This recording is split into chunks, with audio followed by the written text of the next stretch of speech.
Hello and welcome back to the Wargaming.net League Europe Season 4 Matchday 2. I'm joined by Magus today. Lauren is not here. We saw the first matchup already.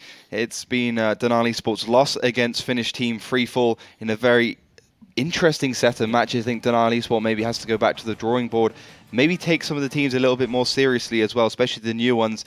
Next up, though, is going to be Lucky Kuraki versus SchoolBus. Yeah, and we will see if Lucky Kuraki can do something like Freefall against SchoolBus. I think that will be really a tough match. Yeah, I think SchoolBus really... I think they have to maybe not make the same mistake as Denali Sport and not take the new team seriously, but Lucky Kuraki have to put out something extraordinary to beat this team. And even without Stalker, who is obviously their shot caller for a very long time, and obviously Pavel, who was their best player, not managing. Well, he's moving on to Virtus Pro, which we'll be seeing later. That's a big blow to them. They have got a few new players in. Dark God's in the team managers joining us as well, joining the team. But we still got the likes of Armely, Positive, Applewell, Shanish. So really, still a stacked lineup of players. And who are you looking towards in these two teams to really be the best players, to be the ones making the plays? I think it's Applewell and Amelie are really strong. Also Arklit, I mean, I think he switched now to the T1 after he go for the team leader. But yeah, still, I mean, basically we can call everyone from this team. They are so extraordinary good. They are one of the top teams for all 3 seasons, top 2. So, yeah. Yeah, they came first in Season 1 against Virtus Pro at DreamHack. Season 2, they had a few visa issues, so they couldn't join us for Gamescom. Season 3, very close set of matches against Virtus Pro. Only managing to come second there, which is, for them, definitely a disappointment. But yeah, they did well. I think the biggest disappointment for them was at Grand Finals. Definitely, yes. Massive disappointment. They were tipped to be one of the top 3 teams alongside Virtus Pro and Na'Vi. Maybe top 4 with Unity in there as well. So a big disappointment. That's why we saw all the changes. For instance, Pavel going to Virtus Pro probably after that one, and Stalker leaving. Maybe they thought they had to switch things around. They had to change things up a little bit in the team. Looking at Lucky Kuraki, it's a team that's been around for a while. They've had a lot of ups and downs. We got, for instance, Kelly PL, who was in Panzerfist a while back. He was in Panzerfist, yeah. Also, I think CNNK was also in the former team.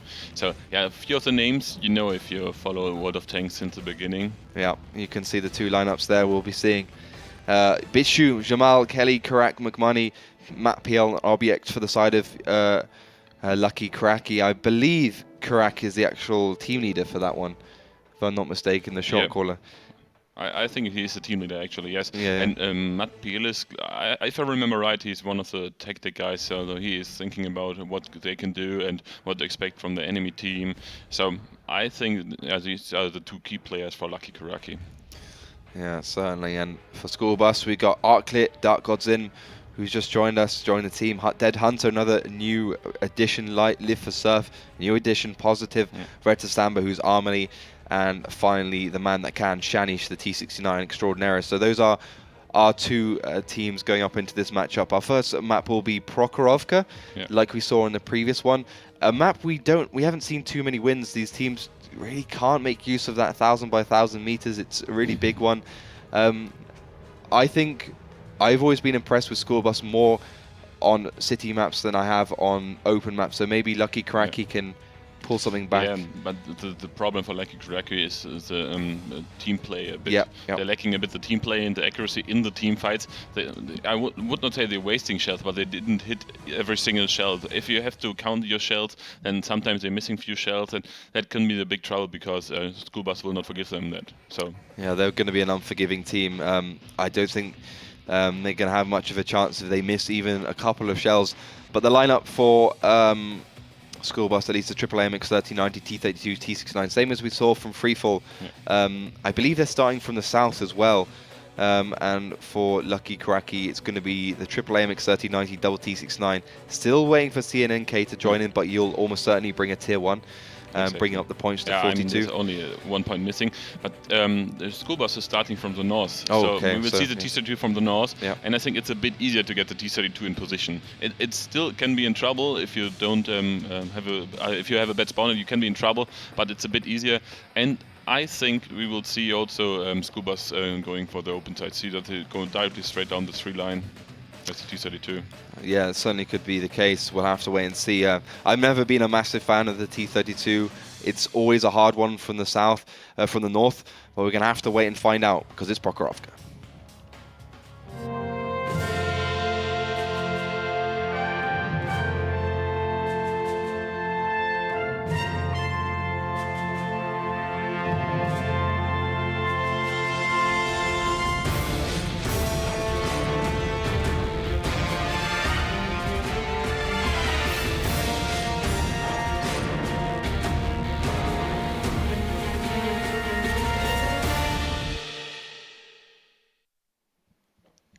So, welcome to the first map of Lucky Kuraki versus SchoolBus. Starting from the north, it's going to be SchoolBus. And from the south, it's Lucky Kuraki trying to prove themselves as a contender, a new team coming and joining us for the Wargaming.net League Europe Season 4.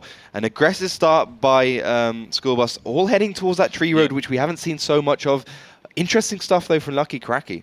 Yeah, that's true. Lucky Kuraki is going for the defensive stuff on the 1-2 line, and Shanish and his friend from SchoolBus is doing exactly what I expected from them. They're a bit more, doing the usual stuff here, and that will be a fast round. I bet this will not end in a draw because the two teams can't escape anymore. They have to go for the fight now, and that will be really interesting how Lucky Kuraki is able to defend their position against SchoolBus. Yeah, but Lucky Kuraki do have some good hold down positions. I think Apple might have got caught out a little bit, but Harmony still surges forwards. Not sure how much SchoolBus knows and how much they think of Lucky Kuraki's forces are over there. Pretty much all of them. And they're going to have to bring Shanish into the equation, into the fight as soon as they can, maybe even push him forwards a little bit further. But look at this trap from Lucky Kuraki, waiting with 4 combat tanks at K1. So if the 1390 from SchoolBus will going for the spot area soon, he will run into a trap of 4 combat tanks. Yeah, Mac Money, Bitchu and Kelly all right on the side. Going to be trying to get liver servers in huge trouble. He's going to get blown up so quick, goes down. Next target, Armely, those 4 tanks just absolutely obliterating the next one. Not that much damage done to the rest of Lucky Kuraki, but they are going to be able to retreat. Done a little bit more to Apple. Is down to 883, and 2 tanks in a blink of an eye down for SchoolBus. That was perfectly insane. Perfectly played, and they surprised me. I mean, the focus fire was good. Every single shell was a hit, so they deal a lot of damage. Now they can go for the reload and go for the cleanup. And I think it's up to SchoolBus already to trying to save the round in any way. But I think that will be a really tough time now for them. That was absolutely perfectly done by Lucky Kuraki. Prediction. Tactics, knowing exactly what SchoolBus wants to do. Indeed, that shot does come out, and Positive manages to get himself taken down in that tier 1. Still, all the tanks apart from that one tier 1 CNNK, who was the bait basically for SchoolBus at the beginning, goes down, and that just didn't have the offensive spots in the beginning. Apple didn't spot out enough with the AMX 3090, and it's going to be Matt PL though. He just gets discovered by Apple, and I think Matt PL definitely has the HP advantage, but it's still going to be a 1 versus 1. Who can get the better rolls? At the moment, it's Matt PL to get it. Next shot will take Apple down, but he misses, and Apple skill comes into its own. I'm not sure if he has got the last shell. Matt PL certainly does. I don't know, both of them are reloading. Awesome. So it's going to be a question of who's got the better reload, who reloads first, and both of them can't leave these positions. I think MedPL is reloaded a half second or 1 second earlier because Applewell had the last shell. So it depends also if they got Coke or not. But there's Dakotim joining ST1 to save him, and maybe he's able to kill MedPL. But also the T1 from Kuraki is joining this position to kill Applewell. In the meantime, Shanish got also a bit damaged. And I think it's now up to Lucky Kuraki to move with the other 4 combat tanks in and trying to kill off Shanish and Arklit. Yeah, but Kelly does receive a big old shell there. 220 damage done by Arklit in the Pershing. And yeah, you know, the real hard work is done for Lucky Kuraki. They just need to make it count, make sure that they don't lose Matt PL in the AMX 3090. Keep their tank safe, don't throw them away, don't get cocky. They still have to deal with the really sick players from SchoolBus. Exactly. I mean, Applewell escaped already, but McMoney is on the run and trying to find him out. They're all three 1390s now in this area, and if Applewell is spotted, they will kill him, I think. There's one hit to McMoney, and Applewell still alive. So maybe there's a small chance for them to turn it around. Another hit to McMoney, and Applewell is still alive. Yeah, Arclit doing some great jobs. I think Kelly's going to have to put some pressure on. The shell does land, and there, slowly but surely, it looks like SchoolBus getting themselves back into the equation. But Kelly does receive a shell, but Arclit doing such a great job. Shanish is now in trouble. Bishi and Shuk are going for him with the 269s, and that will be an easy kill, and then it's only Arclit left, and Applewell is one shot. Yeah, I don't think they have much of a chance. Arclit on 1-2-1-5. That's still pretty good HP for that Pershing. Applewell 1-1-2, and I think Arclit's just going to be trying to do some damage.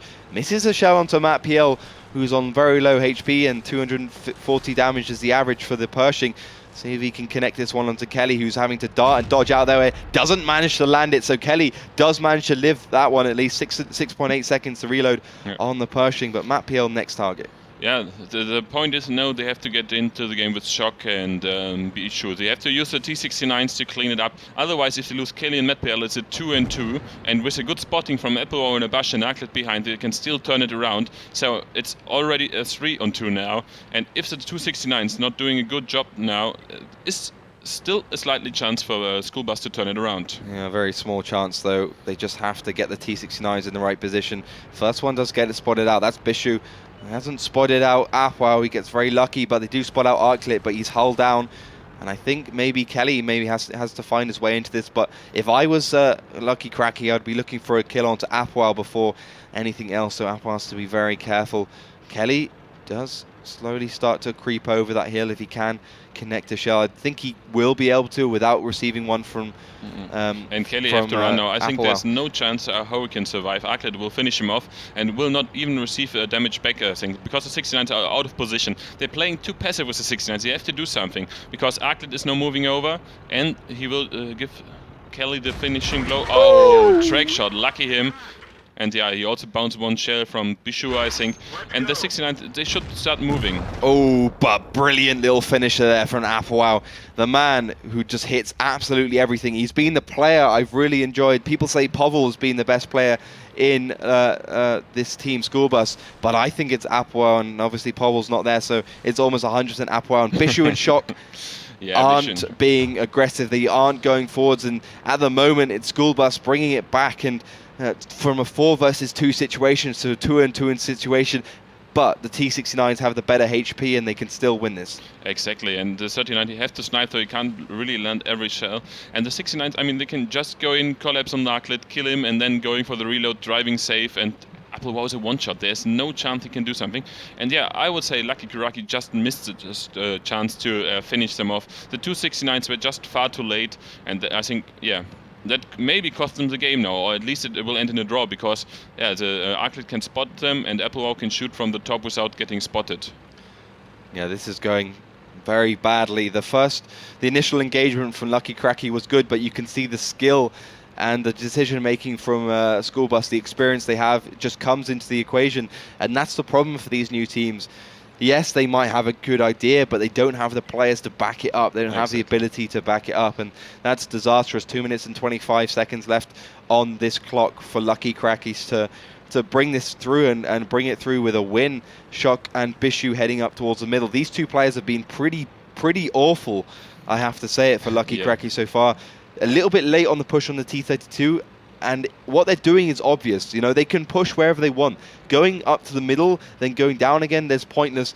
Maybe they're going to find a way onto the back of Arclit if they can, but they're spotted by Applewell, so he'll be able to get a couple of shots onto them. Yeah. And there's the first shot on Bishu, and I think he will be able to. Why is he going first as well? It makes absolutely no sense. Bishu will probably go down if he doesn't go spotted. Yes, he does. Only one tank left now for Lucky Kuraki. How have they managed to lose this one? Just absolutely disastrous. Shook gets caught out in the open. Arclit not in an auto-loading tank, so he won't be able to do that much damage, but Applewell still has a few shots left. Yeah, I think 2 shots left for Applewell now, and 1 left now. He is tracked, and now he's driving safe, and there's no chance for Shock. I mean, Arclit can just go for the finishing now, and unbelievable. SchoolBus will get the game. I mean, it's just mental. It really is crazy. You have to question what they are doing, what they're thinking of. Lucky Kuraki. Bishu going first, even though shot was on almost 100% HP. It was just absolutely unbelievable. I mean, how to throw a game 101 by Lucky Kuraki. 4 versus 2, now 1 versus 2. Perfect play by SchoolBus. Arclet's going to do the finishing shot. It's going to make it add insult to injury with a shot on the move. 1-0 to SchoolBus. I mean, take me through that. Yeah, I mean, the start was perfectly for Lucky Kuraki. They had a trap in the left down corner. They killed 2 tanks from SchoolBus immediately. 239 gun just from the map. And then 5 on 3, and then they're staying for the corner. Okay, it's okay if you stay in the corner for the reload, but then you have to be aggressive. No, they're waiting that SchoolBus moved over to the right side, then there was a 1-on-1 shootout. I mean, 5 against 3 combat tanks, and then you're going for a 1-on-1. Bad PL. Why he's going in a 1-on-1 instead of running away, waiting for the backup, or going with the teammates together? No, it's a 1-on-1. It makes no sense. And then Matt Peel went down. Afwal stayed alive, which was the important thing for them.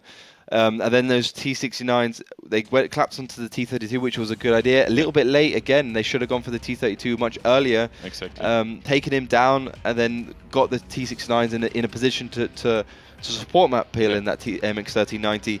And then from there on, the T69s just /AFK'd for like 2 minutes. They should have just pushed into the city earlier, so they couldn't let Afwal get on the hill. But when they did end up pushing in, Bishu went first. He had like 600 HP, which was the worst idea they could have had in that situation. So a massive congratulations to SchoolBus, bringing the score 1-0 in almost impossible circumstances, dire circumstances for them. Lucky Kuraki, I would be surprised if they managed to get an opportunity like that, and I think they'll be disheartened, their morale will be down, and I think this is going to be a 3-0. Yeah, I think it's the same. Yeah, I mean, it's so disastrous. I mean, you had 2. I can't believe it. 2 combat tanks in advantage, and then you managed to lose the game. And in a way, unbelievable. The 269s, even after they killed Chenish, if they just cross over after the 1390 was running away from Arklet, they just cross over and kill Arklet in 2-on-1, and then even if Applebow kill one and survive as one shot, you still have a 1-on-1 against the other 69. Yeah. And basically no chance. The 69 shoot faster, so you can shoot 3 or 4 times in time, with a 1390 shoot 2 times. You just have to rely on your players. Exactly. Rely on your players to make that shot against 106 HP Applebow. And that's simple as that. I mean, they could have even gone for the cap if they wanted to with the double T69. I mean, it wouldn't have been a problem. Kept one of their tier 1s alive, put it in the cap instead of... What were those tier 1s doing? I mean, CNNK was the bait, but the other one they lost was unnecessary, in my opinion. Yeah, he was just going for the mid area, trying to kill the 1390, but there was no chance because they spotted the T32 and the Pershing in the mid area, so they would support the 1390. It was a waste. The Pershing just has, he can just make the shot, and he should have been going for the cap there. So an unfortunate start for Lucky Kuraki, and kind of similar to what we saw against them on against Virtus Pro on ENSK. They had the good idea at the beginning, they were winning. Just a couple of errors led to basically a landslide loss for them, and unfortunate stuff. They have the ideas, but they just don't seem to have the guts to go forwards once they have the advantage. Also, I have to say that Lucky Kuraki, they got really good tactical guys. So they're thinking about every opponent, watching the replays, trying to figure out how they can beat their opponent, and it works. We see, I mean, they got the advantage in the beginning, so from the tactical side, it was really good in the beginning. They know how to read the enemies in the front, they know what to expect from them, and they can counter this really well. But yeah, they need the player to execute it in the end and to finish up that round. But on the other side, we have to point out also Applebow. Impressive play from him. Wow. I mean, he didn't get spotted only in the really end, so you're driving forward, spot them, going back in the bushes, and also Arklet playing defensive with a Pershing, don't trying to risk something. Also, just use perfectly the map, and that's the experience of these 2 players. Yeah, I mean, Applebow doing 2,768 HP, three frags to his name, and as I said before, I think for me, he's, along with Elian, one of the best players in the league. I think he's absolutely fantastic. He's a very young player, but he's very, very, very, very, very, very good at what he does, and in that MX1390, you really can't have a better player. He has... Even when the adrenaline going through those guys' vein must be absolutely insane in that situation. True, so just incredible that they managed to come back from that one. We're just waiting on the next map to come up, please. I'm going to get a prompt our admin to come through. They got 5 minutes between round, these teams, and then they have to pick the maps, and we have to go and game. Open map so far is gone for the side of SchoolBuses. I think Lucky Kuraki, if they want to win at least one game, they have to focus on the city maps. Yeah, and also, I mean, they managed to surprise SchoolBus one time. The question is, will they be able to do it a second time? Yeah. I mean, you can do it one time against the teams, but it's also... you can have a cheesy tactic one time, basically. Yeah, but in the second time, the other team will be a bit more carefully. If they don't spot you in the usual position, they expect something like that, then they're going even more carefully forward, and it's really hard to do it a second time. So maybe they need to know something more aggressive, so just catch them on the wrong way if they didn't expect a push from Lucky Kuraki. That could be happen.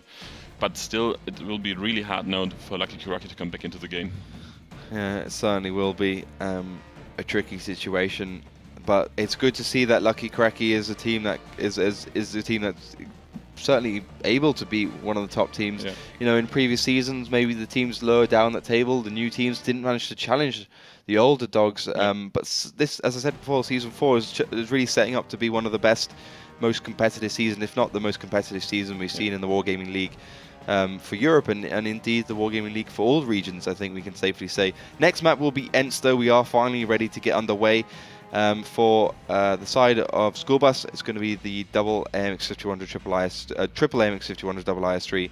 And I believe it's going to be the same for Lucky Kuraki. No, Lucky Kuraki going for the 3 IS3s, 2 5100s. Yeah, so 3 IS3s. So Lucky Kuraki will play a bit more defensive in the beginning, I expect him, because if you want to use the alpha damage and the hood-on position of the IS3s, you can't play that aggressive. So you have to wait for the enemy to move in your fire line to shoot, deal the damage before you can engage. Otherwise, the 5100s will eat you alive. Yeah, I mean, as simple as that. I actually think the IS3 is a better pick. Oh, well, it's a better pick to have 3 IS3s on ENSK than it is to have 3 IS3s on Himmelsdorf. That's for sure, yeah. It's a smaller map, so speed doesn't matter as much. Yeah.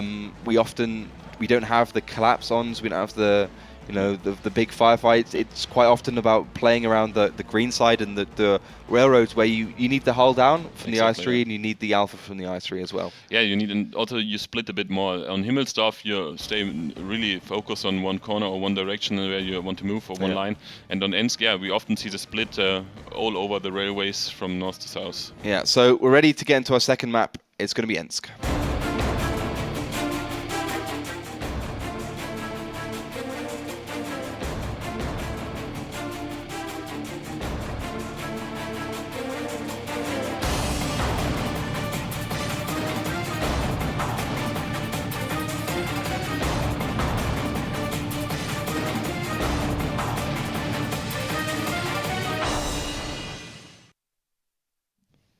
So welcome back. Second map coming up now. It's ENSK, and from the north, it's going to be SchoolBus. From the south, Lucky Kuraki.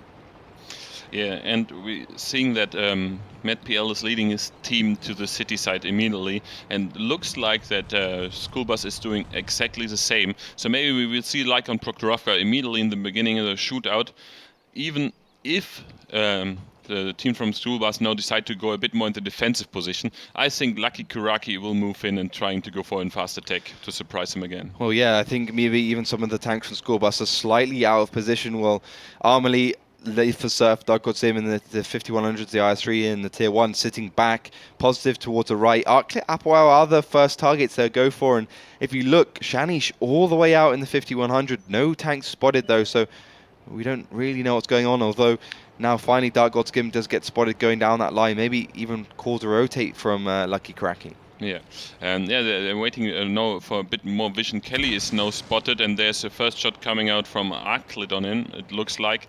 And yeah, even the T1s from Lucky Kuraki are really aggressive compared to the normal setup what we see on ends. There's no something defensive on K5 or 6 and 1T1 a bit more behind. They're playing it really aggressive. Looks like they are looking for the fight and the opportunity to engage here. Ooh, beautiful there. Shot coming out from Mac Money, finding its target. Darkgodsim does go down for SchoolBus. Tier 1s are important for teams on ENSK. Yeah, that's for sure. Not like on Himmelsdorf, but still it's one of the maps where you need your T1s. Otherwise, you can't really engage the enemy because the cap pressure is too high. Only is Armley does start creeping his way around, looking for a shot, connects it. Mac Money receives 401 damage for his trouble. Armley backs away with no damage done to him, so good engagement there for SchoolBus. Slowly maybe trying to whittle some HP into their favor, but Armley's got to be careful. SchoolBus maybe has a little bit more options now, Lucky Kuraki, than Lucky Kuraki. I think Lucky Kuraki maybe should have gone just for that initial engagement. Exactly, yeah. Now they're stuck in a bad position, and I think honestly, if they don't, as soon as SchoolBus gets the information, they're going to be able to take some serious pounding, and they're also going to take some serious advantage, which is going to be disastrous. And honestly, I think Lucky Kuraki have to rotate out of this position and try from a different angle. I think that's the biggest problem again for Lucky Kuraki. The initial idea was good, to play aggressive in the city, to do the push, but then they decided, okay, we have to abort this and we're going for something else, and now they're in trouble. They don't know really what to do, and SchoolBus is going closer and closer, and checking out the options, and I think we will see soon some small engagement to get the hit point advantage, and maybe that's already enough to finish up this round. And Lucky Kuraki can't really move at all. They have to escape maybe, but if Shock and MedPL get not spotted anymore in the front line, I think SchoolBus will immediately move after them. Yeah, SchoolBus is kind of sowing their seeds and surely will go for the push as soon as they get the opportunity to do so. Maybe the thing is, I would say the best idea for Lucky Kuraki would be to push those tier 1s into SchoolBus's cap, but Apwell, Live for Surf and Armley all sitting around the cap, so that wouldn't be very productive. Work, no. I think the only thing Lucky Kuraki can actually do is either rotate around or push forwards. Maybe, I mean, Live for Surf, Shanish is a viable target for Lucky Kuraki if they can make it work. Exactly. I mean, now there's a movement. They spotted Live for Surf shot a few seconds before, and if they catch now Shanish, then there's a chance, but Shanish already moving and relocating to the side, and maybe SchoolBus will try to go for a cap or going from behind with 2 or 3 tanks, trying to deal some damage, because they also don't want to run in the defensive line from Lucky Kuraki, but they know all tanks are positioned in the city line on the 1-2-3 area. So let's go for the railroads. We know how to play there. You can use perfectly the turrets of size 3 to deal some damage. Maybe the 5100s can go for the cap, trying to deal some damage. And map control and tactical advantage definitely on the side from SchoolBus here. I really don't see how SchoolBus can end up losing this one if they just play it methodically. You know, although Armley does receive a big shell, Bichu managing to avoid it. Armley going 332 damage down, so at least HP is starting to even itself up, but you can see how much information SchoolBus is getting. 3 tier 8 tanks spotted then by Armley on their side, so it's only a matter of time before Apwell, Live for Surf join Armley and go for some real big damage, some game-ending damage. Yeah, that's for sure. I mean, they got all the information they need to, and the team is clever enough and good enough and skilled enough in all options open actually for them. So I think we will see the movement any second. And actually, we're talking about it, and there's a movement. Yeah, Live for Surf going to try and rotate around. First target will be the tier 1s for MCNNK, not quite in the right position. Finally does spot Live for Surf out there in the 5100, so he's got to be careful now. What can Lucky Kuraki do? They got 2 tier 8 tanks back, ready to try and deal with this push out. So Lucky Kuraki, they have done the right thing, rotated around, but 3 versus 2 is going to go disastrously. Also got Arklit up on that 5-6 line in support. Excellent. Also, one thing I don't really understand. I mean, you have to use the T1s as spotter, but they got 2 T1s in the same area to spot the same section. Why not 1 T1 going a bit more aggressive 1-2-3 line, trying to do some passive scouting, hugging the walls to catch some information? No, they had both T1s in the base. Oh, Armley get another shell, trying to go aggressive here in the cap. Yeah, he's down to about 55% HP, and Lucky Kuraki are in the right position at the right time. They might actually be able to deal with this push from SchoolBus if they can. Shanish finally getting himself right into position. Apwell does receive a big chunk full of damage, 314 going down. Cap is on 1 minute and 18 seconds because that's only 1 tank there. Bishu receives a shell from the side from Arklit, but Apwell finally taking another shell. 423 damage. Armely from the side is also going to be in a little bit of trouble, and this looks good for Lucky Kuraki. Yeah, it looks good for Lucky Kuraki. They got the hit point advantage, but they have to go in, and that will cost them a lot of hit points. Any second they have to reset the cap, trying to finish off tanks, and then, yeah, the SchoolBus will be able to kill them. But yeah, Applewell just go down, one of the best players. Also, Arctic is going down to 800, and it's really good, looking good actually. But still, they have to go into the cap and losing some hit points. The question is, no, they have the advantage with the 3i3s. 3i3s and the continue firing against the 5100 will be empty soon, and Shanish is down to 22 hit points here. Shanish is trying to go 2 versus 1, gets obliterated there by I think that was the IS3 there. Bishu,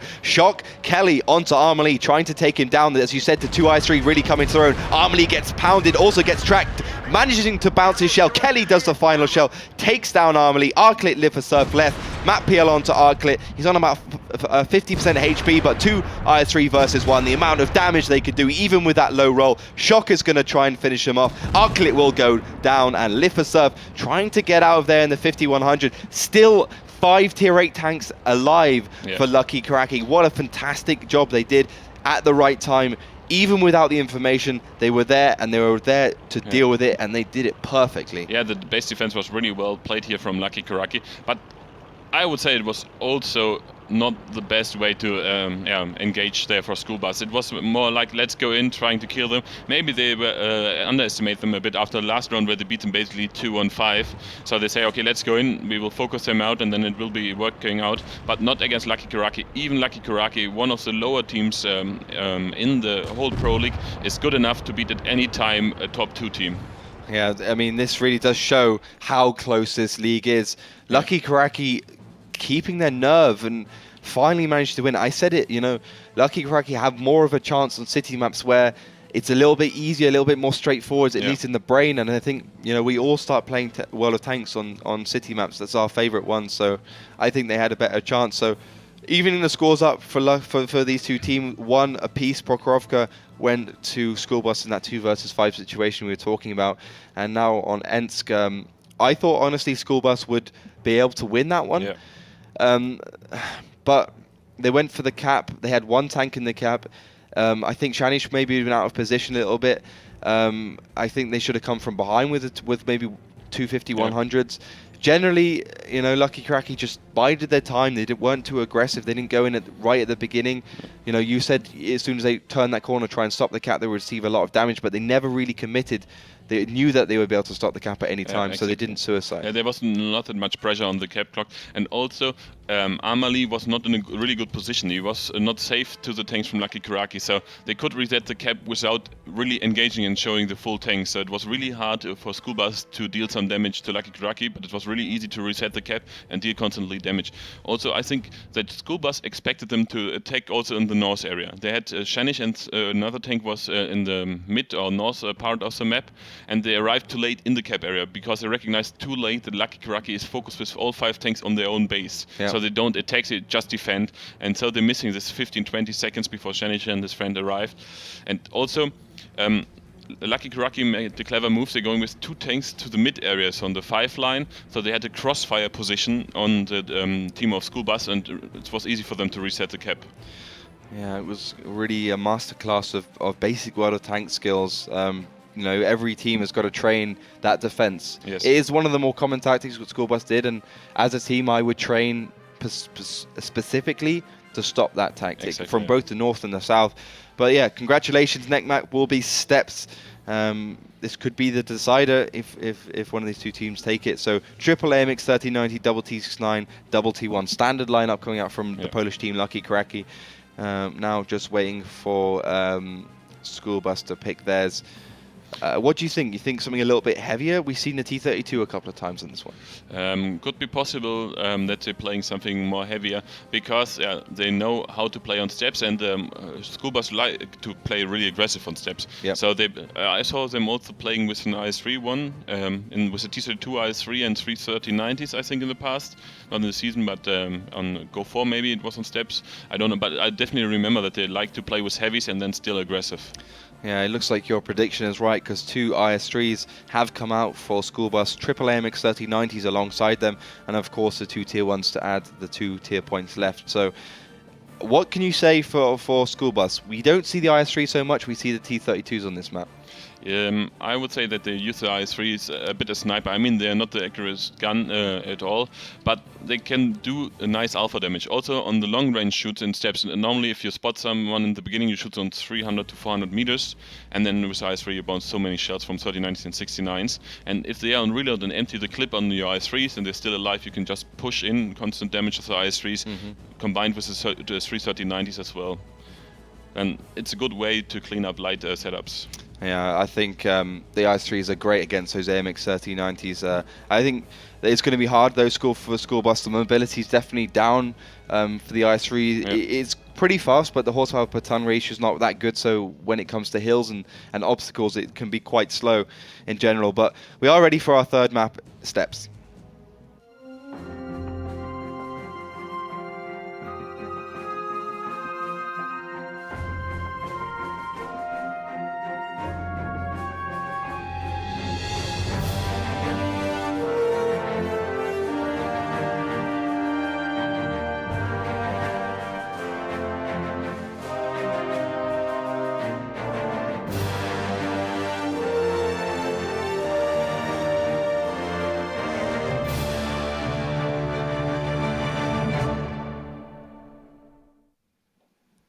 So next up, Steps, Lucky Kuraki versus SchoolBus, both with the same score. PROKHOROVKA went to SchoolBus, and previously ENSK went to Lucky Kuraki in that defensive maneuver. What are we seeing from these two teams right at the start? There's some unusual gameplay so far from Lucky Kuraki. There's a split. They're going again totally defensive. Maybe they want to build some kind of trap like they did on PROKHOROVKA. But yeah, the T1s and 239s going for the left side of the map, while the 69s and 13090 going for the right side and waiting for the trap. And the whole team from SchoolBus is going for the right side of the map, the 8-0 line. That's the best way you can play with IS-3s because it's a more flat ground. On the left side you got more hills and hold down positions, so it's not the best area for the IS-3s, but yeah, on this area where they can perfectly use them. Yeah, but they could also be walking to this trap. This is something actually Team Dignitas used to do, which is now SchoolBus. They set their 416 up in the corner and they just sniped the tanks that came through down. They did that against Lemming Train at one point. Worked out very well for them, so we'll have to wait and see if they're going to take a taste of their own medicine a little bit. SchoolBus, Apoel and Challenge going up a little bit. What Lucky Kuraki has to make sure they do is not get spotted, not let them get spotted, not get spotted themselves, because if they do, then it's going to be disastrous because they know those tanks will be there. Look at these blind shots from Applewau and Shanish. They know there must be something and they're just trying to blind shot the T1. So far, not a single tank is spotted, so they know, okay, Lucky Kuraki is maybe in the trap or completely on the left side, but still, without any vision, they're doing blind shots and so close to the tanks of Lucky Kuraki. Yeah, but they are sitting up behind, so close but no cigar for them. Shanish and Apoel going to be rotating Dark Gods in, replacing them in that position in the tier 1, so obviously don't want to lose an MX 3090, might as well keep a tier 1 there. Amelie also rotating around in the IS-3. I'm not sure exactly what the plan is for him, but he's probably going to be sitting more over towards the left side, expecting a push from them over there. Yeah, I think they get spotted with the 2 IS-3s, so I expect that there's maybe something in this D2, D3 area who spotted the IS-3s. So they're going back and waiting for Lucky Kuraki maybe to trying to go into their base, killing the T1s. And the problem is with IS-3s, they're a bit slower, so you have to act before you have to react with them. Because if you're out of position, you are out of position. There's no chance to come back into the fight with the IS-3s. So they need the IS-3s for the engagement. They need them for the alpha damage in the beginning before the 3090s can join. And if Lucky Kuraki playing the defensive or trying to avoid this IS-3, that will be really hard for SchoolBus to use them proper. Yeah, they just have to, you can kill the IS-3s at the end of the game. Leave them out. Deal with the AMX 3090s first and worry about those big tanks later on if you want. Because once, as you said, the IS-3s, once they're out of position, they're out of position. They really can't get back in there. So you have to use foresight, you have to go forwards, you have to basically predict the future when you're playing an IS-3 on a map like Steps, on an open map. Like Steps. Dark Godzim does get spotted out, so he could actually find himself in a little bit of danger, but Then again, Lucky Kuraki don't want to spring the trap too early. No. They have to hide here and hope that Kelly or MatPL are able to kill the T1. Because if these 3 tanks are spotted, they could be in a problem. Because then they can use the same way like Darkot Zim is actually moving, going with the IS-3 there and force them to fight. And that's the way how it will be really hard for them to beat them.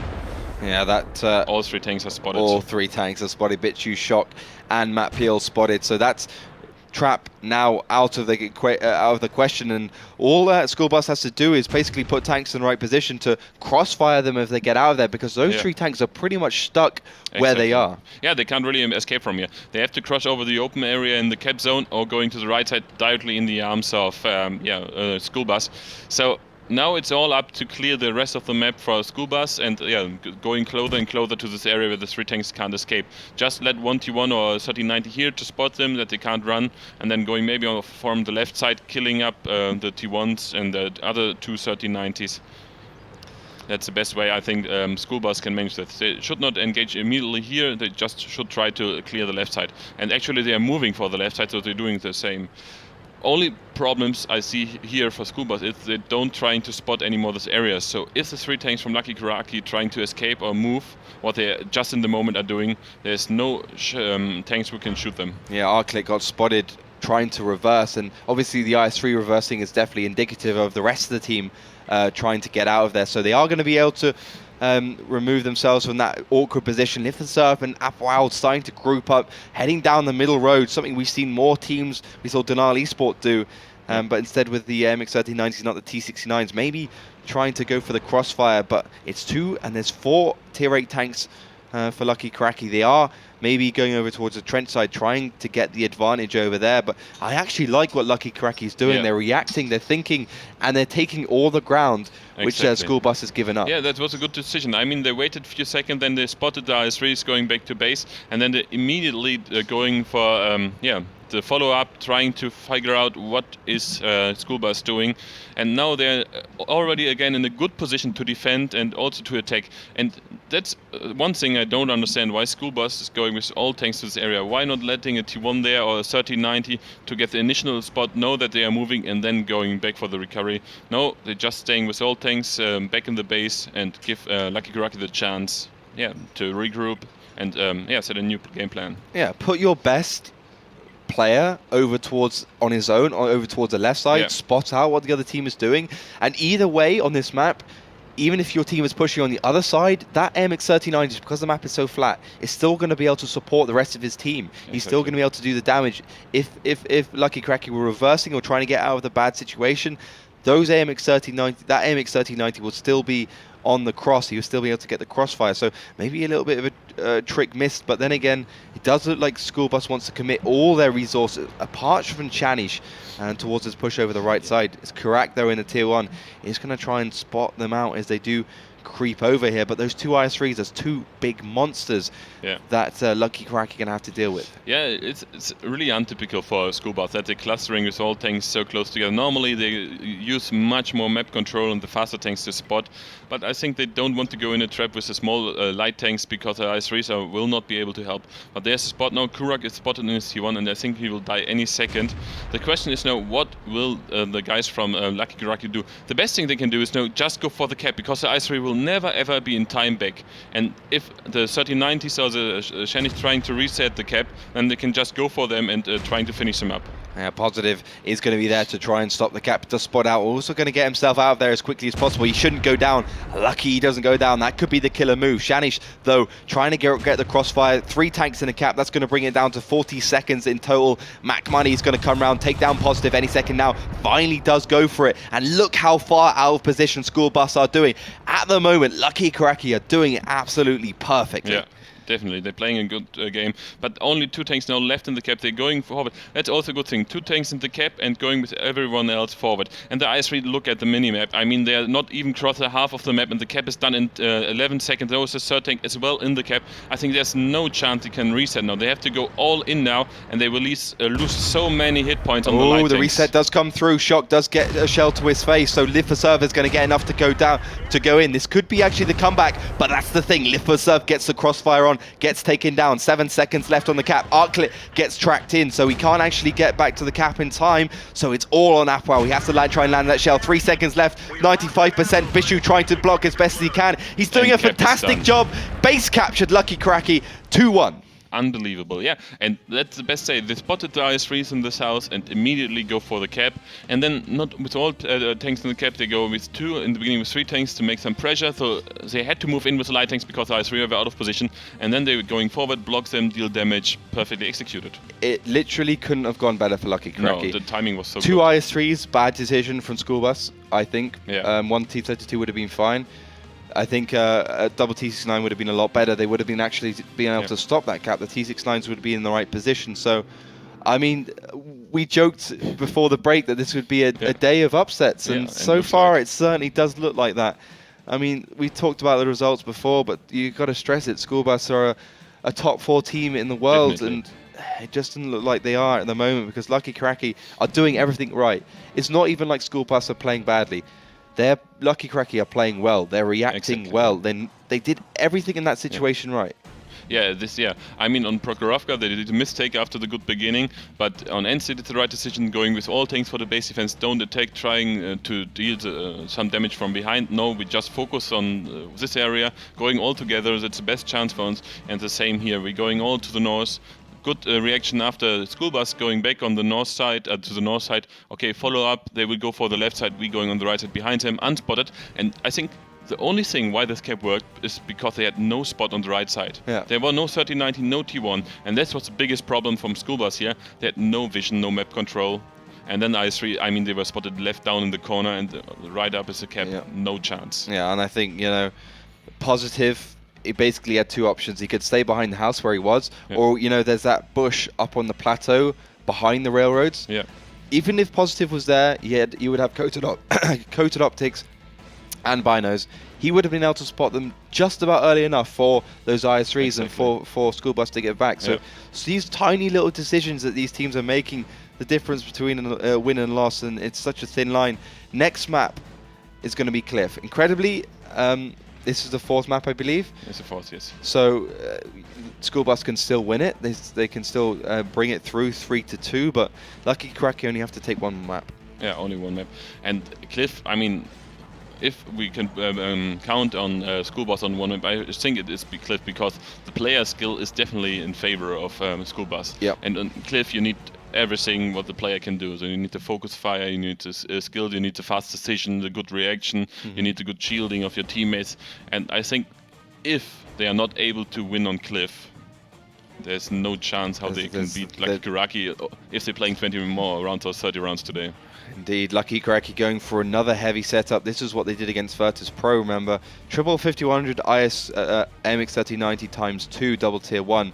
And for the side of SchoolBus, it's triple AMX 3090 Pershing T69 double T1.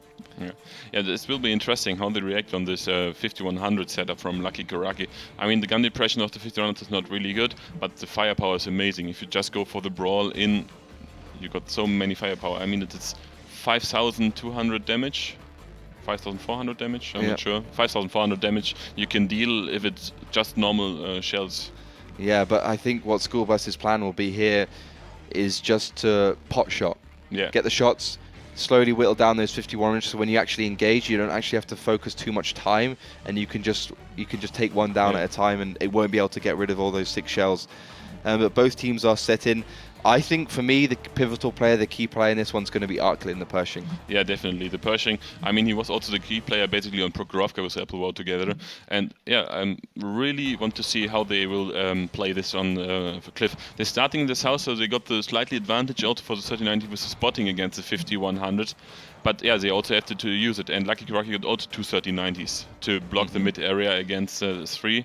So the first shootout definitely have to go into favor of SchoolBus. Otherwise, the 5100s arrive fully reloaded, and then it will be a hard time for SchoolBus. Yeah, it's going to be very hard indeed. Let's see what happens. It's Cliff.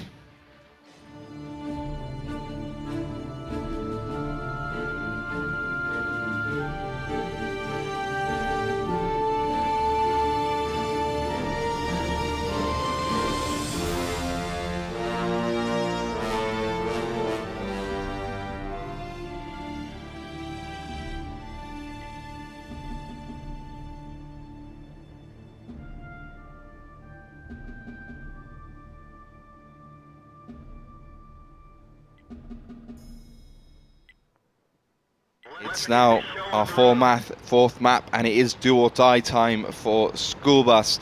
They have to win this one if they want to stand a chance to bring it all even, or maybe perhaps even win this one. We'll have to wait and see. SchoolBus, though, playing the standard setup from the south, playing the standard tactic from the south, sending all their tanks up towards the lighthouse. Yeah, same for Lucky Kuraki. They're going in the mid area. The question will be if one of the 5100s stay back and base and try a bit to sniper, or if they're going all in with the 5100. I would say with the setup they should go for the aggressive fight in the beginning and trying to deal a lot of damage before SchoolBus can surround them and playing with a more faster setup. Yeah, those 5100s have to get into the equation very quickly. Their reloads will just about be done, so they can actually do the damage, and they are just about in position, but you can see SchoolBus are very afraid of those 5100s. They're not in the normal position you would expect it to. No. Lucky Kuraki are doing what you would expect them to do, though. Yeah, they are pushing the 351 on the high ground now, and they're really defensive, but Shanish is no spotted, and there's a first hit on Shocker and Kelly, and now they're in a position where they don't want to be with the 5100. 700 and 700 damage done on Kelly and Shock. Yeah. That's not the way how they want to use it. That's a disastrous start. Yeah. They had basically two options: not actually do that, or just push in onto Arkley. And maybe that push onto Arkley would have worked then. They would have taken just about the same amount of damage, maybe a little bit more, but they would have taken a tier 8 tank down. And those MX-3090 slightly out of the way, maybe not being able to deal with that. But not a good start there for Lucky Kuraki. Both 5100s down to 40%. Not the greatest focus fire in the world. They could have actually taken down a 5100 there from SchoolBus, maybe just trying to do the damage. Definitely, but yeah, it's also a good reaction from SchoolBus and the tactical advice here to play more defensive and don't go so aggressive, because they can't go for the brawl, they can't go for the direct fight, so they go for a good position, clever position. Got also a 1390 down on the hill on the G3 area, and everyone else is staying behind and trying to snipe. Matt Beale's trying to land a couple of shells. McMoney does receive one for his trouble, receives a second 451 taken off that AMX 3090 down to about 60% HP, and SchoolBus are doing it right. They're whittling down Lucky Kuraki, trying to do as much damage as they can. At some point they will push forwards. They have such an advantage. All their tanks are still on 100% HP. We still got 7 minutes and 25 seconds left, so plenty of time to make that advantage work for them. Apwao trying to land a couple more blind shots, and you can see the push along the bottom coming out from SchoolBus. Positive going first. He's got Live for Surf and Armorly in the AMX 3090 in support. Yeah, it looks like Lucky Kuraki is going super defensive, trying to use the gun power of the 5100s, trying to bait the players from SchoolBus into the gunfire. That's the only chance they can do something here. They can't attack anymore. SchoolBus got the map control now. They had to leave the mid area, and I think the only way they can go back into the game is if SchoolBus do some mistake, maybe go with one tank on the wrong side, a bit too aggressive, that they can focus them out. But it's really looking good for SchoolBus that they can draw it out, and they have to, otherwise they can't win it anymore. They have to take this win, folks. They absolutely have to. Lucky Kuraki 2-1 up. It's a best of 5, 3 wins required for you to go through to win, or just one win at the end of the best of 5 also does it. It's changing rules have allowed that to go forwards, but SchoolBus starting to creep up. Arkley, as I said, is going to be a pivotal player on this matchup. He's got to use that hull down Pershing to the best of its ability, make sure that he doesn't receive too much heat from those 5100s, but you can see how many tanks get spotted positive in the perfect position to catch that cross. Yeah, also, I mean, the tanks from Lucky Kuraki now on the low ground, they get spotted by positive, and now they can go for the high ground. Matt PL is in a hell of a trouble because they will finish him off any second, and there's his engagement. Shanish and Apple were going for him, and yeah, Shanish received also a lot of damage because Kelly shoot him from the side, but Kelly also received a shell, so Shanish will maybe go down. He survived luckily with 23 hit points, but Kelly and Matt PL will follow him any second, I think, and then it's still 4 tanks on full hit points against 3 from Lucky Kuraki. Funny thing is that Shanish could have actually gone down a lot quicker if Matt PL hadn't got tracked in a position where he didn't have the gun elevation to actually shoot those shells. Maybe he just didn't hit them.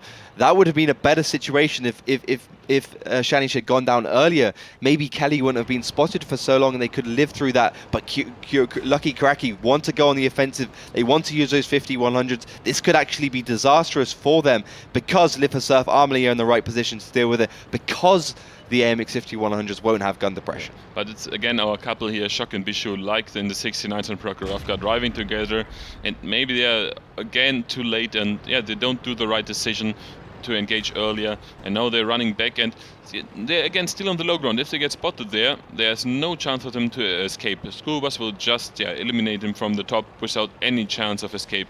Oh, but Shock might just get out there in time. Arclit's going to connect the shell, but Shock's going to send one right back his way. Kuraki's up on the side. It looks like actually Shock is on fire, but he does have an automatic fire extinguisher. That's pretty rare. We don't really see that very much. Kuraki gets taken down by Apoel. You can see how far down Lucky Kuraki is, all on the low ground. Arclit having an absolute field day with that T15E2M2. Apoel also connecting a shell in the AMX 3090. Mac Money also in trouble for Live for Surf. 2 versus 1. This could be bad for Live for Surf if those 50-100s can connect as much damage as they can before going down. Live for Surf knows it. He's actually retreating back. Shook trying to land that shell. Live for Surf probably on reload. I don't think he's going to be able to do it. Finally, Shook does take him down. So at least that's a tank in favor. Well, it's a tank back for Lucky Kuraki, but Shock gets taken down. So Apoel is going to be able to bring it back all even.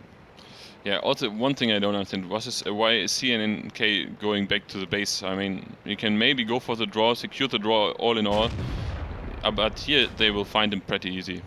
Yeah, and I think Bishu next on the agenda for SchoolBus, down to about 30% HP. He's really going to have a hard time. Misses his first shell. Arclit's probably not going to make the same mistake.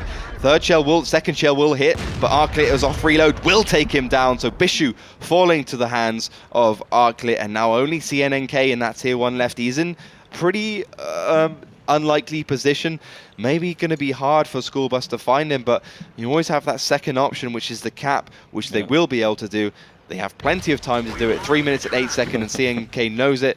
He's going to get himself suicide. He's going to kill SchoolBus, taking it back all even to all. Yeah, and I would say clever and impressive play by them.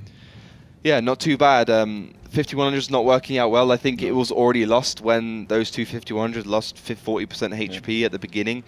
And the 5100 is a little bit too slow to react, maybe even just too slow in general as a tank to get back into the right position. So a good play by SchoolBus. I think we predicted this is their map. They're very good at it, and indeed they are. They knew what to do. They played it perfectly, and honestly, this is what we'd expect from a top 4 team. Exactly. I mean, against Lucky Kuraki, they should be able to play this game style on every map. But also I have to say, the 5100, they worked once nearly against Virtus Pro, but also SchoolBus is watching replays and the VODs and everything, so they know what 5100s can do. They know how Lucky Kuraki will use them, and they perfectly counter it. Like in the maps before, where Lucky Kuraki were countering SchoolBus in the tactics, this time SchoolBus counter Lucky Kuraki. Yeah, it was really impressive that these teams are obviously preparing a lot and watching the VODs, watching the replays, and making sure that they have good tactics and generally good coordination against other teams.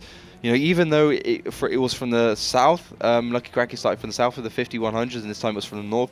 The general idea with these tanks, the general options you have are pretty much the same, regardless of which side of the map you start on. So perfect play by SchoolBus. Next map is going to be Himmelsdorf.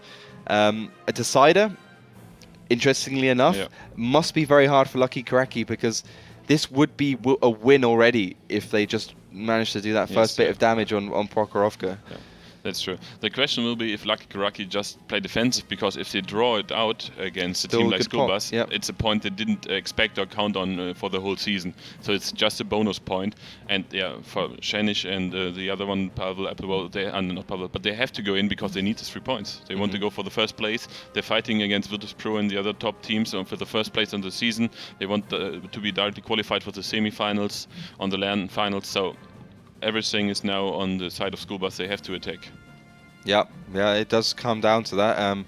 Those LAN finals are really not that far away. You know, we're looking like a pretty short season, only 11 match days. 31st of July is the last games will be played. That we've still got plenty of action here. We've got 3 50-100s, 2 IS3s, 2 tier 1s for both SchoolBus and Lucky Kuraki. The Lucky Kuraki picking the 3 IS3s. Against 3-3s. Yeah, we were speaking earlier about it. If you pick 3-3s, you're playing a bit more defensive, you're waiting for your enemy, you want to use the alpha damage. And I think that's also a hint for the decision, okay, let's go for a bit more defensive, let them run in. It worked out on ENSK perfectly. They tried to do something, SchoolBus tried something, they just defend, it worked out, they win the round. And I think they will play the similar stuff here on Himmelsdorf. Yeah, that's going to be very interesting if they play defensively or they play aggressively if they go forwards in those IS3s. I don't think they can with the IS3s, as you say. It's very hard to play aggressively with those because you just don't have the damage, you don't have the burst potential from those tier 8 Russian tanks. And I think you said it before, SchoolBus want those 3 points. They are going for the top two, first or second place in the season, so they'll be wanting those 3 points.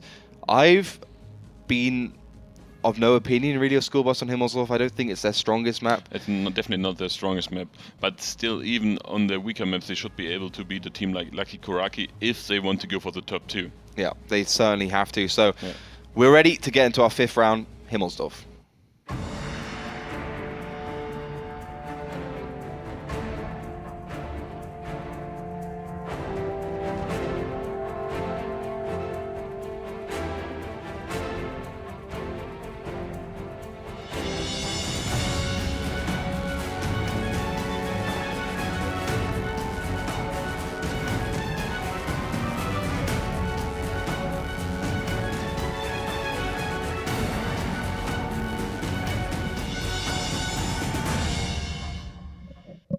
So here we go, guys. Battle number 5, all tied up at the moment. Lucky Kuraki 2, SchoolBus 2.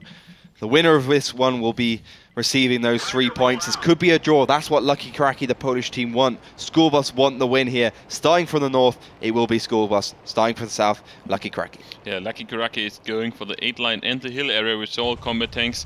But on the other side, SchoolBus is doing basically the same, going also for the 8 line. So I think nearly on all maps, immediately both teams decide to be going for the same side on the map, and we see a fast clash directly in the beginning. And we will see exactly the same, I think, here as well on Himmelsdorf. The question is if SchoolBus will be pushing on the 8 line with all combat tanks, or if they are waiting there for to build a trap for Lucky Kuraki. Looks like Lucky Kuraki is going for the hillside with 3 combat tanks and 1 T1. Ooh, Almeli gets so lucky there. Shell glancing off his turret. Matpl doing a fantastic job of connecting that one, but most of the tanks and most of the firepower is going up the hill for Lucky Kuraki, and here comes the 8-line push. This is a really unusual tactic. We don't see it very much, but Matpl is caught with his trousers down. He's got support by Mac Money. Lucky Kuraki are going to have to come off the hill very quick. First shell doesn't connect, doesn't land. Almeli receives a lot of damage for his trouble. And here come the reinforcements. Shani's trying to charge in. This could be very bad for the side of SchoolBus. Kelly doing a really good job. He has to retreat. This is where the focus fire, this is where the skill comes in. First target for SchoolBus will be Shuk. Almeli goes down. Kenny does go down as well, so 1 for 1. Bishu, next target for SchoolBus. He gets dispatched. Live for Surf trying to take down Shock, and at the moment it does look like SchoolBus are in the driving seat, but can they follow through? Yeah, that will be really tough. It's 2 tanks now against 2 tanks, and slightly the hit point advantage on the side of Lucky Kuraki, for SchoolBus. And now the 51s are empty, and now it comes to the IS3s, and we got 2 IS3s on the sides of Lucky Kuraki, and 1 IS3 and 1 51 on the side of SchoolBus. So basically they're clearly in favor now, and if Arklet miss another shell and don't be able to kill McMoney really to the ground, there's no chance for Left 4 Surf to decide this battle. And yeah, nice high roll here from McMoney. The second hit coming to the side. Sets him on fire, and I think this is going to be the grave for Arklet. He's down to 300 HP. One more shot will take him down and bring 2 versus 1 situation for the side of Lucky Kuraki. Those IS3s doing an absolute fantastic job. Slightly unlucky from Arklet though in the IS3. But now we got also the T1 fight on the other side. Positive Darkotin against Kurak and CNKK. I think this will be also interesting. If they are not able to kill these 2 T1s, there's no chance, because then they will just cap. Maybe Life Surf can run around and save the draw. Ooh. There's the first kill on the T1. Only Positive is down to 34 hit points. CNK is on 100 hit points. Darkotin will help him any second, and then it's a 2-on-1. And I think even if they win the T1 fight, it will be really hard for the 5100 to stay alive against Make Money and Liv MedPL. Indeed it will be. Live for Surf gets dispatched. Beautiful play from those two IS3s, biding their time perfectly. And now it's only Dark God Sim and Positive. CNNK will get dispatched by Dark God Sim, and the options now for SchoolBus are slowly but surely tearing away from their hands as they try and go for the draw. But no Lucky chance. Kuraki will just be able to cap it. I don't even think with premium ammo you can reset the cap on an IS3. They can maybe the from track behind, wheel perhaps. they can track in. No, they can't penetrate in even from behind. Maybe the track wheel if they're a bit lucky, but there's no chance. Otherwise, all those IS3s can just go for the kill because they will go in the cap, will be safe to the hill area, and then the T1s have to go in, and the T1s recognize, okay, we have to move in, and it's done. There's absolutely no chance for us. Maybe they can bait one of the IS3s, but with 6.5 minutes or 6 minutes 15 on the clock, we have another upset. Lucky Kuraki will beat SchoolBus in a really amazing game, 3-2. Mac Money comes around, takes the head of Dark God Sim there in a tier 1, and the cap now underway. 1 minute and 20 seconds left there. Mac Money is going to be joining his compatriot very quickly, knowing they have this game in the bag, knowing they've beaten SchoolBus. The team that's done so well through these seasons, looking very shaky without their team leader. Positive, the last one alive, dispatched by MatPL in absolute fantastic fashion. 3-2, Lucky Kuraki. Unbelievable. Who would expect that? I want to know how many people vote for 3-2 for Lucky Kuraki. You could put some money on that, because that was absolutely insane stuff coming out from the Polish team, Lucky Kuraki. A real upset, the second one of today as well. I mean, what can you say about that set of performances? What can you say about that team in general? I don't know what to say. I mean, nobody expected it, I think. And SchoolBus, I would say in the end, today I missed Stalker. Clear tactic orders, clear decision, you have to do this, you have to do this, we have to go there. And today, I think they were lagging a bit of the tactical advices. They're trying something, but it didn't work out, and they didn't perform like they normally do. Normally, it's so precision. If you see them playing, and also the focus fire and the shielding work much better. And I think on the 8-line push, I mean, it's a good option. It can work out. It was a bit unlucky that Lucky Kuraki was on the hill, but still Amali was, again, 10-15 seconds too early out. He was out, shooting on MedPL, miss him, received 2 shells, and before the reload was done from himself, his teammates didn't arrive, so he had 10-12 seconds delay, so the tanks were not connected. If you want to push on the 8 line, at least 2 or 3 tanks have to immediately go around the corner. MedPL have to go down to 300-400 hit points, and with the next salve you can finish him up. And I think send the 350-100s around behind, you know, from the side, and take down that other IS3 in the middle, because at least in that situation you have the option of taking 2 IS3s for nothing. Exactly. And maybe you use your IS3s, but at the end of the day, you'll still be in a better position to deal with those tanks rotating off the hill. So again, you know, lacking some tactical foresight, definitely lacking something which we've seen from this team before. And Lucky Kuraki, you can't take anything away from them. Despite SchoolBus not playing up to their normal standard, it's still quite a feat to beat them. And they came so close to PROKHOROVKA, but they managed to do the job in the end. I mean, we can't say much more, but we still have one more game, and this is the one I said at the beginning of the day that would be the one to look for. C-Play against the Russian Juggernauts, season 2, season 3 winners, and at the grand finals coming second. It is, of course, the mighty Virtus Pro. Quick thoughts going into that one. I would say that C-Play will play a bit more defensive, like they did in the first game, but Virtus Pro is so strong. I think they will. It will not be a 3-0. It will be a 3-1, something like that. So C-Play will win a round, but Virtus Pro will win the game in the end. Yeah, we've got all that to look forward to. But we are finally joined by the lovely Melly. She is back from her various duties, so we will be able to get her on screen, giving you guys all the heads up on what we can expect on social media for our last matchup. So join us in about 1 minute time. You'll be seeing the pretty face of Melly.